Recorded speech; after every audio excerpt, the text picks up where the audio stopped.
News, सच जरूरी है। दर्शकों नमस्कार, मैं हूं निशांत भाई। आज आपके सामने ज्यादा परिचय वगैरह देता नहीं हूं। मोरगांव अर्जुनी विधानसभा के 63 नंबर के जो विधानसभा आती है, इस विधानसभा के एक मनोहर चंद्रिकापुरे और उनका सुपुत्र सुगोत चंद्रिकापुरे, इनका आज लेखा जोखा खोलने वाला हूं और आपको बताने वाला हूं कि आप इन दोनों बाप बेटों से पूछिएगा कि 4 साल में या 5 साल में इतनी संपत्ति कैसे बन जाती है और ये संपत्तियां कैसे इन्होंने इकट्ठा की है, इस बारे में इनसे जरूर पूछिएगा। क्योंकि इन्होंने अपना जो घोषणा पत्र होता है, जो फॉर्म नंबर होता है 26, उसमें इन्होंने यह सारी जानकारियां दी हुई है और उसी जानकारियों के आधार पर मैं इन पर बेबुनियाद आरोप नहीं लगा रहा हूं और ना ही इनके ऊपर कोई मेरा आरोप जो है बेबुनियाद है, क्योंकि सारे पुख्ता सबूत इन्होंने जो निर्णायक अधिकारी होता है, जो चुनाव अधिकारी होता है, उसी के पास इन्होंने यह जानकारी दी हुई है।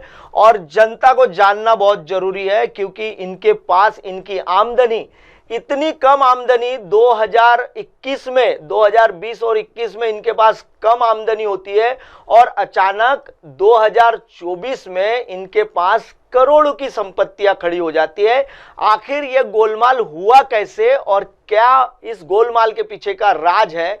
क्योंकि सारी जो तारीखें हैं वो सारी तारीखें 2024 के चौथे माह की यानी अप्रैल माह की और 2024 के सितंबर माह की तारीखें आ रही है। तो ऐसे में जनता ने इनसे सवाल करना चाहिए कि आखिर 5 सालों में यह संपत्तियां कैसे बनी है। चलिए बताता हूं। पहले आपको मनोहर चंद्रिकापुरे ने जो अपना नमूना क्रमांक फॉर्म जो है वो 26 जब भरा हुआ था इन्होंने, उस समय इनकी जो कुल संपत्ति हुआ करती थी, वो संपत्ति जैसा कि अभी आप जो कागज देख रहे हैं, इस कागज पर मनोहर गोवर्धन चंद्रिकापुरे, इनका यह जो लेखा परीक्षण अहवाल है उसमें उन्होंने कहा था कि उनकी 2019 और 2020 में 5,52,741 रुपए की उनकी संपत्ति है। उन्होंने उनका जो आयकर का जो उन्होंने बताया था, लेकिन 2015 और 16 में 4,80,000 रुपए का उन्होंने अपना आय का ब्यौरा बताया था। वैसे ही उनकी जो धर्म पत्नी है, उनका आप अभी जो पैन कार्ड वगैरह का जो आप कागज देख रहे हैं, सौ मंजू मनोहर चंद्रिकापुरे, इनकी 2015-16 में 3,25,844 रुपए की संपत्ति उन्होंने बताई थी आयकर विभाग को और 2019-20 में 3,93,831 रुपए उन्होंने बताया था। महज उनके 60 या 70,000 रुपए इस पूरे मामले में बढ़े थे। लेकिन जब मनोहर चंद्रिकापुरे ने अपना जो हलफनामा दायर किया था, उस हलफनामे में जो अभी आपको जो मैं कागज जो दिखा रहा हूं, ये उन्हीं के कागज है और उस कागज में अभी जो कागज है, ये कागज में आप देख रहे हैं कि मनोहर चंद्रिकापुरे, इनके पास केवल 35,000 रुपए हाथ में रोक रकम थी और उनकी धर्म पत्नी के पास केवल 25,000 रुपए थे। और मनोहर चंद्रिकापुरे ने अपने धर्म पत्नी के नाम से 2013 में बीट गाड़ी खरीदी हुई थी और उस गाड़ी का नंबर था MH 353928, जो 1 लाख रुपए की गाड़ी दिखाई गई थी। और मनोहर चंद्रिकापुरे ने उनके पास जो सोना चांदी के जो जेवरात है वो 1 लाख रुपए के बताए थे और उनके धर्म पत्नी के पास 4 लाख रुपए के बताए थे। लेकिन कुटुंब का जो उनका जो बेटा है, उस बेटे के नाम पर उन्होंने निरंग दिखाई है, सारी संपत्ति निरंग बताई है। उनके जितने भी अपत्य है, उनका जो ब्यौरा भरा था वो निरंग भरा था, उसमें उन्होंने कोई उनकी आमदनी नहीं दिखाई थी।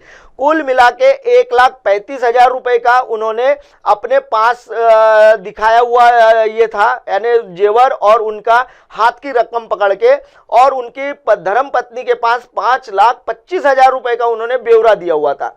तो ये जो सारा जो मामला है, ये आखिर पूरी जो संपत्तियां जो घोषित की हुई थी उसका मैं एक आपको आंकड़ा दिखा देता हूं।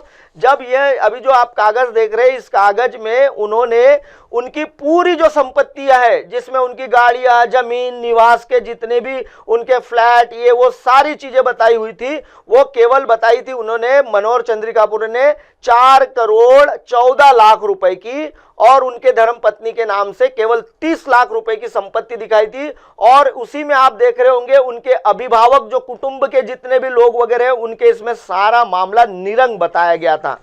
अब ऐसा कुल मिलाकर मनोहर चंद्रिकापुरे ने उन्होंने अपना एक बैंक का भी, यश बैंक का एक लोन बताया था, नागपुर में उन्होंने लोन लिया हुआ था, 1 करोड़ का यश बैंक का लोन बताया था और 47 लाख रुपए का अर्बन बैंक का उन्होंने साकोली का ओवरड्राफ्ट बताया था। ऐसा कुल मिला के 1,47,00,000 रुपए का उन्होंने अपने ऊपर कर्जा भी बताया हुआ था। और बाकी उनके जो बेटे हैं, बहुए हैं, उनका सारा मामला उन्होंने निरंग बताया हुआ था। और उन्होंने कहा था कि मैं कृषि विभाग से राज्य कृषि सेवेतून सेवानिवृत्त हुआ हूं और उनकी जो धर्मपत्नी है वो सेवानिवृत्त मुख्याध्यापिका उन्होंने बताई हुई थी। और ये जो घोषणा पत्र था, ये घोषणा पत्र उन्होंने 2019 का जब चुनाव हुआ था तब ये उन्होंने सारी जानकारियां दी थी। जो कागज देख रहे थे आप, ये अभी जो सारे कागज थे, यह दर्शकों मैं आपको बता दूं, ये सारे कागज जो है ये सारे मनोहर चंद्रिकापुरे के हैं। और मनोहर चंद्रिकापुरे यह सुगत चंद्रिकापुरे के पिताजी है। अब दर्शकों मैं आपको इसके पीछे की एक और कहानी बता देता हूं कि आखिरकार मनोहर चंद्रिकापुरे के जो बेटे हैं उन्होंने, मनोहर चंद्रिकापुरे ने अपने हलफनामे पे उनकी कोई भी आय की संपत्ति जाहिर नहीं की थी, लेकिन हम उनकी जब आय की संपत्ति का जो कागज में लेके आया, वो कागज कहता है कि उनकी संपत्ति 5 वर्षों में कितनी बनी। और डॉक्टर मनोहर जो चंद्रिकापुरे है और जो उनका बेटा है डॉक्टर सुगोत चंद्रिकापुरे, इन्होंने ऐसा 5 साल में क्या जादू किया कि उनकी संपत्ति एकाएक करोड़ों के घर में पहुंच गई है। और वो संपत्ति कैसे पहुंची है वह भी मैं बताने वाला हूं आपको। सबसे पहले तो अभी आप जो स्क्रीन पर देख रहे हैं ये डॉक्टर सुगत मनोहर चंद्रिकापुरे का प्रतिज्ञा पत्र है जो 25/10/2024 को उन्होंने नमूना 26 पेश किया हुआ था। और साथ में उन्होंने एक अपना, यानी ये जो नमूना जो आप देख रहे हैं स्क्रीन पर, इस नमूने का रिटर्न बता देता हूं मैं, उसका आयकर रिटर्न अभी आप जो देख रहे हैं, डॉक्टर सुगत मनोहर चंद्रिकापुरे 2020-21 में उन्होंने 3,55,010 रुपए की अपनी आय बताई हुई थी। सरकार को उन्होंने आय बताई थी 3,55,010 रुपए। और 2024-25 में उन्होंने अपनी अभी आय बताई है 24,18,250 रुपए। ठीक इसी प्रकार अगर उनकी धर्मपत्नी के नाम पर अभी देखते हैं अपन कि 2021 में, अभी जो कागज आप देख रहे हैं ये उनकी धर्मपत्नी का है। 2020-21 में उनकी जो धर्मपत्नी है दिव्या सुगत चंद्रिकापुरे, इनकी आमदनी 4,39,610 रुपए थी। लेकिन जब 2024 का चुनाव आता है और चुनाव में उन्होंने 2024-25 के लिए जो उन्होंने अपनी आय बताई है वो 43,04,990 रुपए की उन्होंने अपनी संपत्ति, यानी जो उनका जो रिटर्न फाइल है वो उन्होंने दिखाया उनकी धर्मपत्नी ने। ठीक इसी प्रकार जब हम उनके पूरे कागज खंगालते हैं, जैसे हम आपको अभी जो कागज मैं दिखा रहा हूं, इन दोनों के हाथ में रोक रकम जो है वो 1-1 लाख रुपए है। और सुगत चंद्रिकापुरे के एक्सिस बैंक का जो अकाउंट है इसमें 20,500 रुपए है। और उनकी जो धर्मपत्नी है एक्सिस बैंक में, उनके इसमें लगभग 1,10,500 रुपए है। ठीक उसी प्रकार 41,000 रुपए का भी एक उनका चालू बचत खाते में जमा है सुगत चंद्रिकापुरे के। आप कागज देख रहे हैं, कागज ये जो है ये चुनाव आयोग के यहाँ से जो हलफनामा है उसी का हमने प्रिंट लेके आए हुए हैं और वो ऑथेंटिक कागज मैं आपको दिखा रहा हूं। लगभग अब अगर आप गौर फरमाते हैं तो HDFC बैंक वगैरह से इन्होंने 1,61,000 का कुछ उन्होंने म्यूचुअल फंड में इन्वेस्टमेंट किया है उनकी धर्मपत्नी ने। और पॉलिसी में जो इन्वेस्टमेंट है उनका 3,05,000 रुपए का पॉलिसी का इन्वेस्टमेंट भी है, ये सुगत चंद्रिकापुरे का है। सुगत चंद्रिकापुरे के नाम से एक मोटर वाहन दिखाया गया है जो 2022 में खरीदा है, टोयोटा इनोवा। उसका जो नंबर है वाहन का वो 22BH 3914A और ईयर है उसका 2022 का मॉडल है। और ये 25 लाख रुपए की उन्होंने गाड़ी अपने साथ में दिखाई हुई है। अब जब आप दूसरे कागज पर गौर फरमाते हैं तो इस कागज में लगभग उन्होंने इनकी जो चिल्लर खर्चे की या जो सोने चांदी के जैसे जेवर वगैरह है तो 4 लाख रुपए के जेवर इन्होंने दिखाए हैं, सुगत चंद्रिकापुरे ने उनके पास में है। और यानी 24 लाख रुपए के 30 तोला जो सोना है 24 लाख रुपए का लगभग उन्होंने अपने धर्मपत्नी के नाम से दिखाया है। लगभग सुगत चंद्रिकापुर ने जो चिल्लर खर्चे के जो चीजें हैं वो दिखाई है अपने इसमें 33,68,500 रुपए का, और धर्मपत्नी के नाम से दिखाया है 27,61,500 रुपए का। अब मजे की बात इसमें यह है कि जब हम इनकी पूरी जो चल अचल संपत्तियों का ब्यौरा देते हैं, अभी जो आप कागज देख रहे हैं इसमें आप दर्शकों गौर से देखिएगा, सुगोत चंद्रिकापुरे ने जितनी भी जमीनें खरीदी है वो जमीन 15/4/2024 को एक रजिस्ट्री हुई है, उसके बाद 6/8/2024 को, 14/8/2024, 29/8/2024, 16/8/2024, 24/8/2024, 14/8/2024, 19/9/2024, 23/8/2024, लगभग ये जो संपत्तियां खरीदने का जो कागज आप देख रहे हैं उन्होंने ये ऑथेंटिक जानकारी भरी हुई है, कहीं भी उन्होंने झूठी जानकारी दे नहीं सकते क्योंकि चुनाव के अधिकारी के सामने ये सारी जानकारी ऑथेंटिक देनी पड़ती है। उन्होंने लगभग उनकी जो संपत्तियां है यानी प्लॉट वगैरह जो है वो उन्होंने दिखाए हुए जो जमीनें वगैरह उन्होंने खरीदी है वो जमीनें खरीदी लगभग 39,15,000 रुपए की।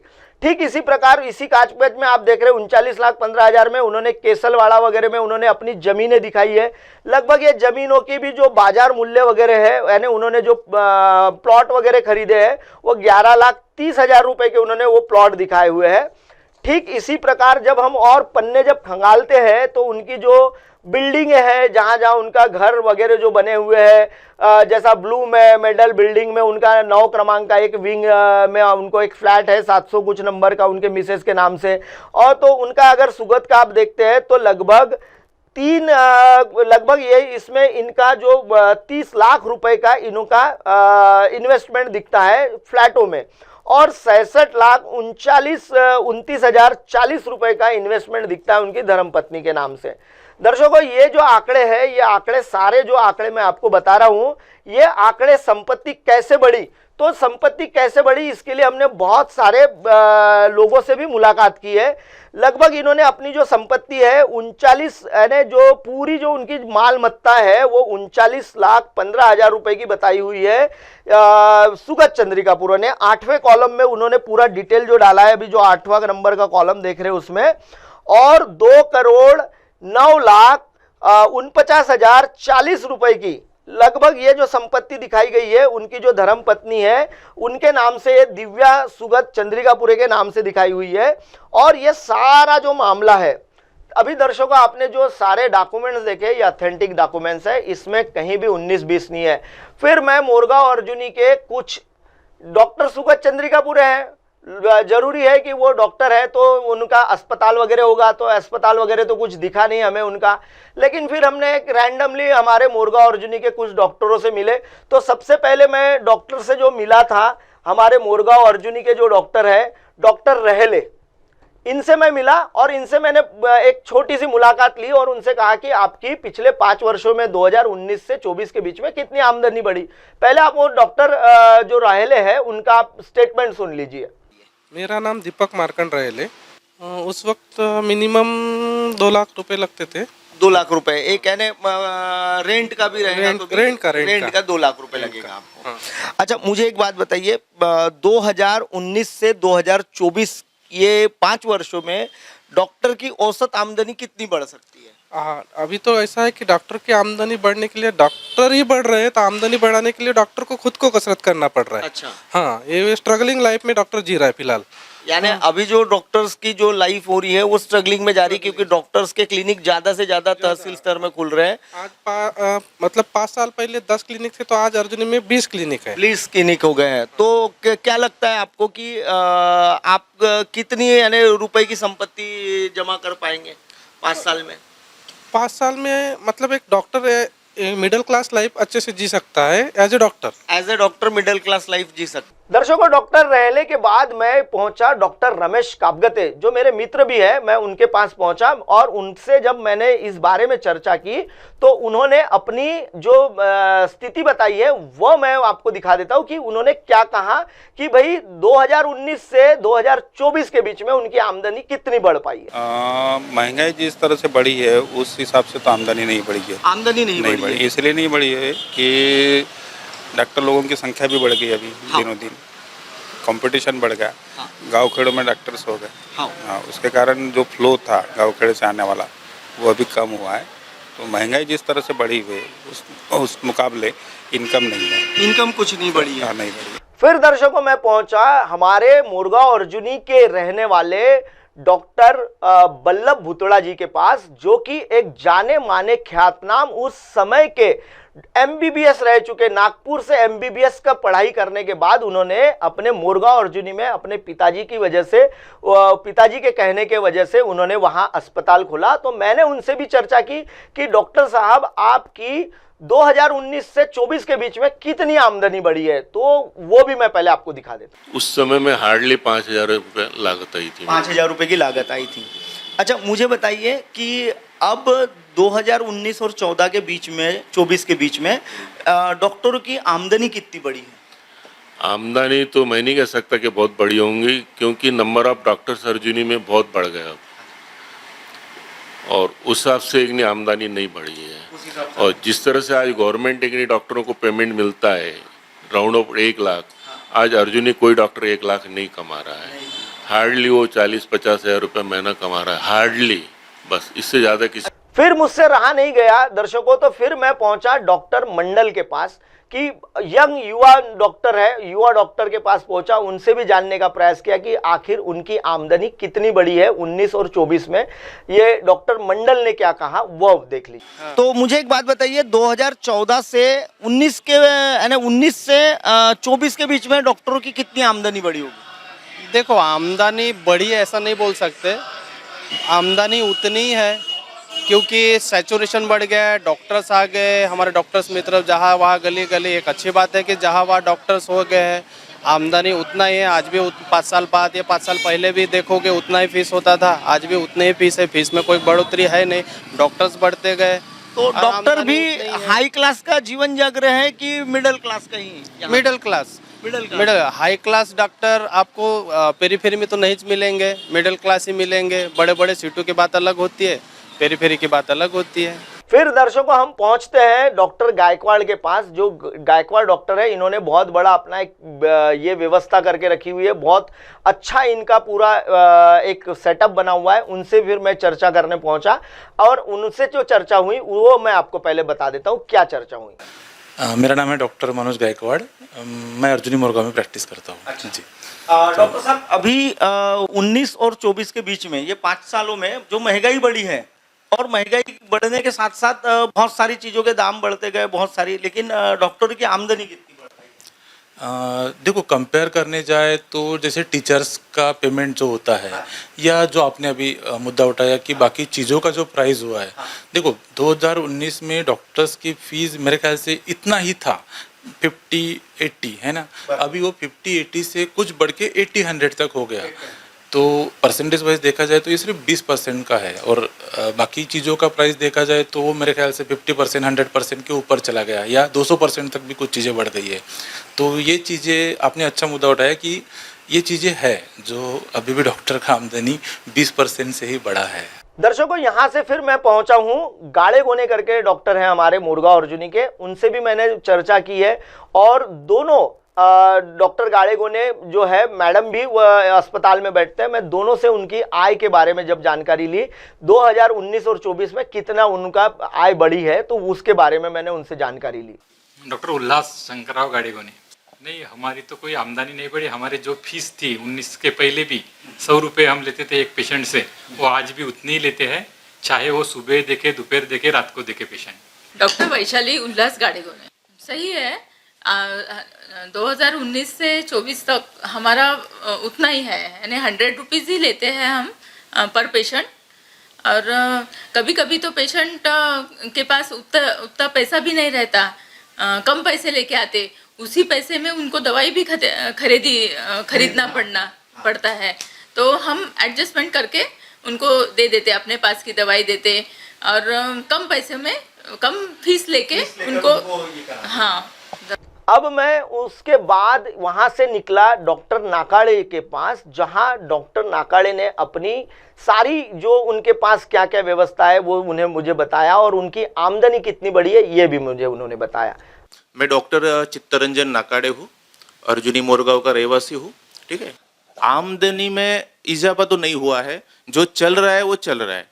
अब दर्शकों, मुझसे रहा नहीं गया तो हमारे इसके राहुल ठौरे करके डॉक्टर है, जो नवेगांव पांध के पास रहने वाले एक डॉक्टर है, और उनका अस्पताल नागपुर में है। और नागपुर में जहां उनका अस्पताल है, तो मैंने उनसे नवेगांव बांध में ही चर्चा की कि भाई आप इतने बड़े अस्पताल को चलाते हैं तो आपकी आमदनी कितनी गुना बढ़ी है 2019 से 2024 के बीच में। तो उन्होंने अपनी आमदनी के बारे में क्या कहा, आइए देखते हैं। मेरा नाम है डॉक्टर राहुल श्यामराव ठौरे। मैं रहने वाला हूँ धाबे पवनी, अर्जुनी मोरगांव तहसील से, जिला गोंदिया से। मैं लास्ट 13-14 साल से नागपुर में प्रैक्टिस कर रहा हूँ, और खुद का मेरा हॉस्पिटल है 40 बेड का। अदरवाइज फाइनेंशियल, जैसे कि हमारे बड़े भाई ने बताया कि आपकी आमदनी कितनी बढ़ी, आमदनी बढ़ी नहीं, कम हो रही है, खाने पीने लायक ठीक है, ऐसा है। अब दर्शकों, आपको बता दूं कि इतने नामचीन डॉक्टर दिखाए हैं मैंने आपको, फिर भी इनकी जो आमदनियां हैं वह एक साधारण परिवार की तरह उनकी आमदनियां हैं, कहीं आमदनियां बढ़ी नहीं है। लेकिन डॉक्टर सुबोध चंद्रिका पूरे, जो इतने दिनों से, यानी पिछले 5 वर्षों में उनकी जो आमदनी थी वह नाम मात्र थी, अचानक उनकी आमदनी इतने बड़े घर में कैसे पहुंच जाती है, यह चर्चा का विषय नहीं है। चर्चा का विषय यह है कि डॉक्टर सुबोध चंद्रिका पूरे अभी इस वक्त चुनाव में खड़े हैं, तो वो मोरगांव अर्जुनी की जनता के जो 3 लाख वोटर्स है उन्हें भी मंत्र बता दे कि ये 5 सालों में आमदनी कैसी बढ़ती है, तो कभी भी किसी नेता के पास किसी भी जरूरत पड़ेगी नहीं, क्योंकि सबकी आमदनियां डॉक्टर सुबोध चंद्रिका पूरे जैसी बड़ी होगी। तो हमेशा डॉक्टर सुबोध चंद्रिका पूरे जैसी जब आमदनियां आपकी बड़ी रहेगी, मेरी भी अगर आमदनी वैसी बढ़ती है तो मुझे भी कोई काम करने की आवश्यकता नहीं पड़ेगी, और ना ही मोरगांव अर्जुनी की जनता को किसी विधायक के पास जाने की जरूरत पड़ेगी, किसी के सामने हाथ नहीं फैलाना पड़ेगा, क्योंकि 5 वर्षों में जो आमदनी इनकी सुबोध चंद्रिका पूरे की बढ़ी है वो काफी चौंकाने वाली आमदनी बढ़ी हुई है। दर्शकों, सोचिएगा जरूर और बताइएगा मुझे कमेंट करके कि यह प्रोग्राम आपको कैसे लगा, क्योंकि हम यह हमारे टीवी पर जब दिखेगा उसके बाद हम इसे यूट्यूब पर भी जब रखेंगे, तो आप मुझे बताइएगा जरूर कमेंट करके कि यह आपको प्रोग्राम कैसे लगा। बने रहिए MNS न्यूज़ पर दर्शकों।